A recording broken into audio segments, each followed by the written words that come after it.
ଆଜିର ପ୍ରସଙ୍ଗ 80ତମ ସ୍ୱାଧୀନତା ଦିବସ ବିକଶିତ ଭାରତର ନୂତନ ସଂକଳ୍ପ। ଆଲେଖ୍ୟ ଆଞ୍ଚଳିକ ସମ୍ବାଦ ବିଭାଗ।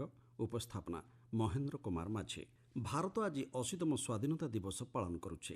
ଆମ ମହାନ ରାଷ୍ଟ୍ରର ପ୍ରତ୍ୟେକ ନାଗରିକଙ୍କ ପାଇଁ ଏହା ଏକ ଗର୍ବର ମୁହୂର୍ତ୍ତ। ଏହି ଦିନଟି 1947ରେ ବ୍ରିଟିଶ ଉପନିବେଶବାଦୀ ଶାସନର ଅନ୍ତ ଏବଂ ଏକ ସ୍ୱାଧୀନ ଓ ସାର୍ବଭୌମ ଗଣରାଜ୍ୟର ଜନ୍ମକୁ ଚିହ୍ନିତ କରେ। ଏହା ଦେଶର ସ୍ୱାଧୀନତା ପାଇଁ ସର୍ବସ୍ୱ ଦେଇଥିବା ଅଗଣିତ ସ୍ୱାଧୀନତା ସଂଗ୍ରାମୀଙ୍କ ତ୍ୟାଗ, ସଂଘର୍ଷ ଏବଂ ସ୍ୱପ୍ନକୁ ମନେ ପକାଇବାର ଦିନ। ଭାରତର ସ୍ୱାଧୀନତା ସଂଗ୍ରାମ କୌଣସି ହଠାତ୍ ଘଟଣା ନଥିଲା, ବରଂ ଏକ ଦୀର୍ଘ ଏବଂ ନିରନ୍ତର ଆନ୍ଦୋଳନର ପ୍ରତିଫଳନ ଥିଲା। 1857ର ବିଦ୍ରୋହ, ଯାହାକୁ ସ୍ୱାଧୀନତାର ପ୍ରଥମ ଯୁଦ୍ଧ ଭାବେ ବିବେଚନା କରାଯାଏ, ଅସହଯୋଗ ଆନ୍ଦୋଳନ, ଆଇନ ଅମାନ୍ୟ ଆନ୍ଦୋଳନ ଏବଂ ଭାରତ ଛାଡ଼ ଆନ୍ଦୋଳନ ପର୍ଯ୍ୟନ୍ତ ସ୍ୱାଧୀନତାର ପଥ ସାହସ ଏବଂ ସ୍ଥିରତା ସହିତ ପ୍ରଶସ୍ତ ହୋଇଥିଲା। Mahatma Gandhi, Netaji Subhash Chandra Bose, Sardar Vallabhbhai Patel, Pandit Jawaharlal Nehru, doctor B.R. ଆମ୍ବେଦକର, ଭଗତ ସିଂ, ରାଣୀ ଲକ୍ଷ୍ମୀବାଇ ଏବଂ ଆହୁରି ଅନେକଙ୍କ ପରି ସାହସୀ ଦେଶଭକ୍ତ ଏହି ଜାତୀୟ ଜାଗରଣରେ ପ୍ରମୁଖ ଭୂମିକା ଗ୍ରହଣ କରିଥିଲେ। ସେମାନଙ୍କର ପ୍ରୟାସ ଧର୍ମ, ଅଞ୍ଚଳ ଏବଂ ଭାଷା ମଧ୍ୟରେ ଲୋକମାନଙ୍କୁ ସ୍ୱାଧୀନତାର ଏକମାତ୍ର କାରଣ ପାଇଁ ଏକତ୍ରିତ କରିଥିଲା। ମହାତ୍ମା ଗାନ୍ଧୀଙ୍କ ଅହିଂସା ଏବଂ ଆଇନ ଅମାନ୍ୟ ଆନ୍ଦୋଳନର ଦର୍ଶନ ଲକ୍ଷ ଲକ୍ଷ ଲୋକଙ୍କୁ ଶାନ୍ତିପୂର୍ଣ୍ଣ ପ୍ରତିବାଦରେ ଅଂଶଗ୍ରହଣ କରିବାକୁ ପ୍ରେରଣା ଯୋଗାଇ ଚାଲିଛି। ତାଙ୍କ ନେତୃତ୍ୱ ଭାରତର ସ୍ୱାଧୀନତା ପାଇଁ ବିଶ୍ୱର ଦୃଷ୍ଟି ଆକର୍ଷଣ କରିଥିଲା। ଦିଲ୍ଲୀର ଲାଲକିଲ୍ଲାରୁ ଜାତୀୟ ସମାରୋହର ନେତୃତ୍ୱ ନେଇଥିଲେ ପ୍ରଧାନମନ୍ତ୍ରୀ ନରେନ୍ଦ୍ର ମୋଦି। ଚଳିତ ବର୍ଷ ମଧ୍ୟ ଜାତୀୟ ଗୀତ ବନ୍ଦେ ମାତରମର 150 ବର୍ଷ ପୂର୍ତ୍ତି ପାଳନ କରାଯାଉଥିବାରୁ ଏହାର ସମ୍ମାନ ପ୍ରଦର୍ଶନ ସ୍ୱରୂପ ପ୍ରଧାନମନ୍ତ୍ରୀଙ୍କ ଆଗମନ ପରେ ପ୍ରଥମେ ଏହି ଗୀତ ଗାୟନ କରାଯାଇଥିଲା। ପ୍ରଧାନମନ୍ତ୍ରୀ ଜାତୀୟ ପତାକା ଉତ୍ତୋଳନ କରିବା ପରେ ଜାତୀୟ ସଙ୍ଗୀତ ଜନଗଣ ମନ ଗାନ କରାଯାଇଥିଲା। ପତାକା ଉତ୍ତୋଳନ ସହ 21 ତୋପ ସଲାମି ପ୍ରଦାନ କରାଯାଇଛି। ଭାରତୀୟ ବାୟୁସେନାର 2ଟି Mi-17 ହେଲିକପ୍ଟର ଦ୍ୱାରା ଫୁଲପାଖୁଡ଼ା ବର୍ଷା ହୋଇଥିଲା। 2047 ବିକଶିତ ଭାରତ ଗଠନରେ ଯୁବବର୍ଗଙ୍କ ଭୂମିକା ଶୀର୍ଷକ ପ୍ରସଙ୍ଗ ଆଧାରରେ ଚଳିତ ବର୍ଷର ସ୍ୱାଧୀନତା ଦିବସ ପାଳନ କରାଯାଇଛି। ଦେଶବାସୀଙ୍କୁ ସମ୍ବୋଧନ କରି ପ୍ରଧାନମନ୍ତ୍ରୀ ବିଭିନ୍ନ କ୍ଷେତ୍ରରେ ସଂସ୍କାରମୂଳକ ପଦକ୍ଷେପ ଏବଂ ପରିବର୍ତ୍ତନ ଉପରେ ଆଲୋକପାତ କରିଛନ୍ତି।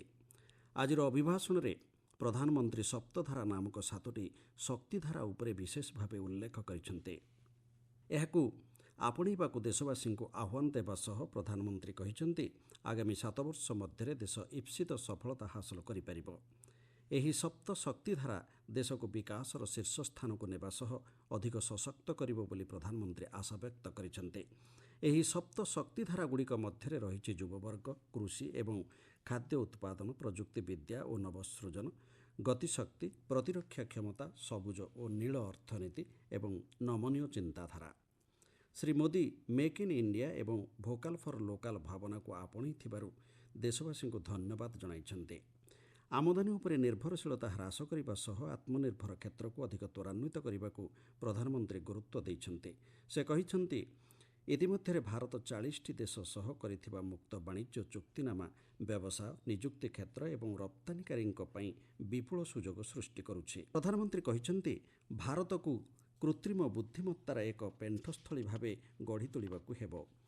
ଏହାକୁ ଦୃଷ୍ଟିରେ ରଖି ଆସନ୍ତା ବର୍ଷ ମଧ୍ୟରେ 1 କୋଟି ଯୁବବର୍ଗଙ୍କୁ AI କ୍ଷେତ୍ରରେ ତାଲିମ ପ୍ରଦାନ କରାଯିବାକୁ ଲକ୍ଷ୍ୟ ରଖାଯାଇଛି। ମୁଖ୍ୟତଃ 3ଟି ବର୍ଗ ଉପରେ ଧ୍ୟାନ କେନ୍ଦ୍ରୀଭୂତ କରିବାକୁ ପ୍ରଧାନମନ୍ତ୍ରୀ ପରାମର୍ଶ ଦେଇଛନ୍ତି। ସେଗୁଡ଼ିକ ହେଉଛି ଗୁଣବତ୍ତା, ଦକ୍ଷତା ବିକାଶ ଏବଂ ମୂଲ୍ୟ ନିର୍ଦ୍ଧାରଣ। କ୍ରୀଡ଼ା ପ୍ରତିଭା ଚିହ୍ନଟ ନେଇ ଦେଶବ୍ୟାପୀ ପ୍ରତିଭା ଅନ୍ୱେଷଣ କାର୍ଯ୍ୟକ୍ରମ ଆରମ୍ଭ କରାଯିବ ବୋଲି କହିଛନ୍ତି। ଏଥିରେ 5ରୁ 15 ବର୍ଷ ପର୍ଯ୍ୟନ୍ତ ପିଲାଙ୍କୁ ସାମିଲ କରାଯିବ। ଗରିବ ଓ ମଧ୍ୟବିତ୍ତ ବର୍ଗ ପିଲାଙ୍କ ପାଇଁ ମାଗଣା ଅନଲାଇନ୍ କୋଚିଂ ପ୍ରଦାନ ଉପରେ ପ୍ରଧାନମନ୍ତ୍ରୀ ଉଲ୍ଲେଖ କରିଛନ୍ତି। ଏହା ସାର୍ବଜନୀନ ପରୀକ୍ଷାଗୁଡ଼ିକରେ ଉତ୍କର୍ଷ ପ୍ରତିପାଦନ କରିବାକୁ ପିଲାମାନଙ୍କୁ ସହାୟକ ହେବ ବୋଲି ସେ କହିଛନ୍ତି। ଶ୍ରେଷ୍ଠ ଶିକ୍ଷକଙ୍କ ନେତୃତ୍ୱରେ ସମସ୍ତଙ୍କ ପାଇଁ ଗୁଣାତ୍ମକ ଶିକ୍ଷା ସୁଲଭ କରିବା ଦିଗରେ ଏହା ଗୁରୁତ୍ୱପୂର୍ଣ୍ଣ ପଦକ୍ଷେପ ହେବ ବୋଲି ପ୍ରଧାନମନ୍ତ୍ରୀ କହିଛନ୍ତି। ଜନଗଣନାକୁ ତ୍ରୁଟିଶୂନ୍ୟ କରିବା ପାଇଁ ଶ୍ରୀ ମୋଦି ସମସ୍ତଙ୍କ ସହଯୋଗ କାମନା କରିଛନ୍ତି। ଡିଜିଟାଲ ମାଧ୍ୟମରେ ସଠିକ୍ ସୂଚନା ପ୍ରଦାନ କରିବାକୁ ପ୍ରଧାନମନ୍ତ୍ରୀ ଅନୁରୋଧ କରିଛନ୍ତି।